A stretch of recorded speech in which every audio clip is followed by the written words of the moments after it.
هو يا بنات ازيكم عاملين ايه؟ النهارده ميوش في المطبخ. هعمل لكم فيديو جديد. طريقتي في عمل النسكافيه. اول حاجه مكونات نسكافيه. انا اصلا عملته يعني نسكافيه.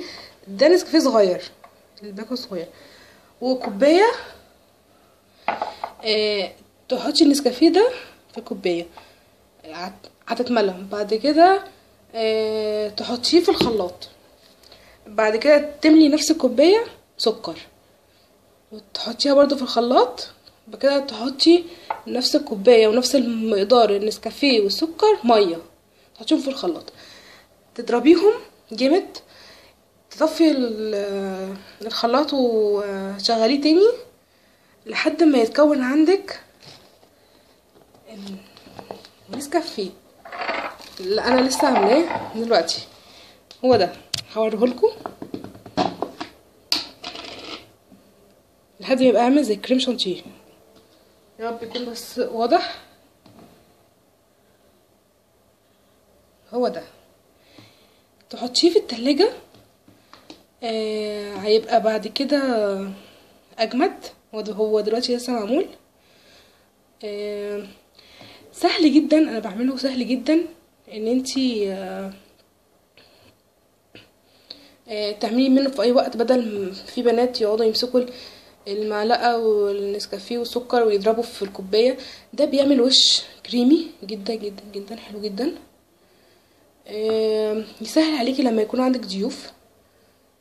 بصي بيلمع ازاي.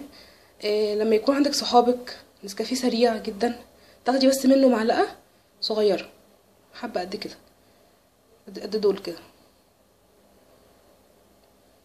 تحطيهم في كوبايه. تحطي الميه سخنه واللبن زي ما انت عايزه، بارد دافي سخن فاتر زي ما انت عايزه. هوريهولكوا بكره. هعمل منه كوبايه، هوريهولكوا بكره بعد ما يتحط في التلاجة يوم. بيقعد معاكي يعني بيقعد معاكي فتره كبيره. مش هيبوظ ما دام محطوط في التلاجة، لان النسكافيه اصلا احنا بنحطه بره ومش بيبوظ برضه. هوريهولكوا ان شاء الله بكره بعد ما يجمد شكله ازاي، وهعمل لكم منه ازاي، وهتشوفوا الوش بتاعه يبقى تقيل وعالي ازاي. ان شاء الله اشوفكم بكره. باي. هاي يا بنات. ده بعد ما عملت النسكافيه. عايزه اقول لكم كمان طريقه ممكن تضربي اللبن في الخلاط برضو هيديكي وش كريمي زي ده. ده لبن، ده دلوقتي هقلبه قدامكم.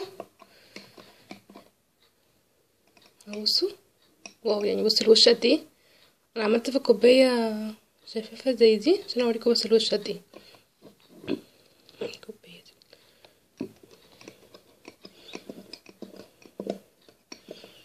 دي حبيت الرغوه. بصوا، شفتوا احلى من كده. هتحطي معلقه زي ما قلنا وتضربي اللبن في الخلاط، او ممكن بالمضرب الكهرباء العادي اللي هو بتاع النسكافيه، هيديكوا الوش ده كله. سهل وبسيط يعني ممكن اي حد يقدر يعمله. شكرا لمتابعتكم، لايك واشتراك وباي.